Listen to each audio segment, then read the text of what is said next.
So when you're thinking about these things and you're writing these books, do you think about what maybe other people are going to think about it, or what they're going to say about it, or what if they're going to have a problem with it or not? And if so, does it matter? Or does that just kind of prompt you to write even more and better?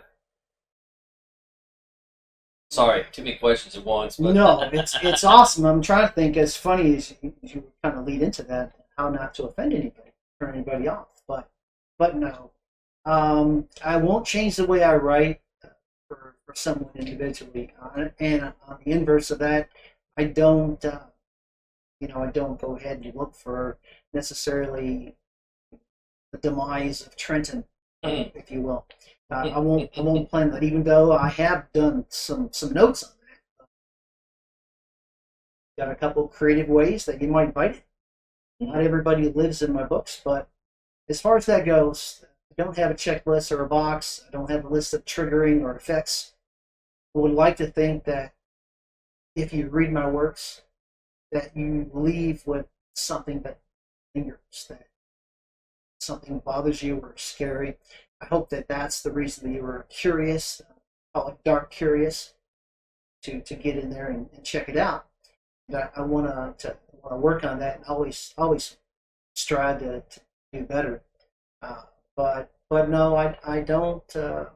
Pretty much hit on some racy and some topics of discussion. I've written 5 books so far, a couple more in the works, and it's I don't have a silo of what I enjoy.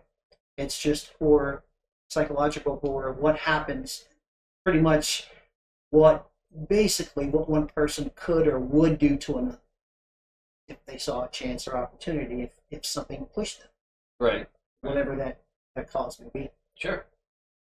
So when you're sitting down, you're writing these things, and you're building a story.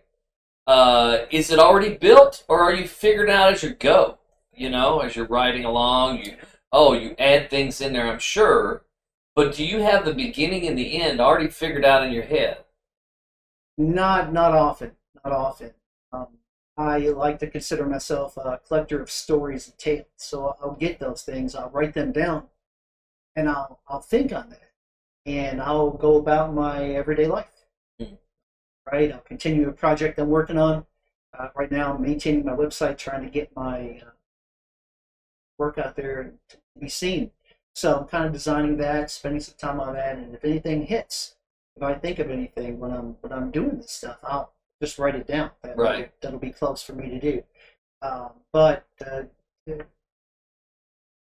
Rough Reality is the first book that I wrote.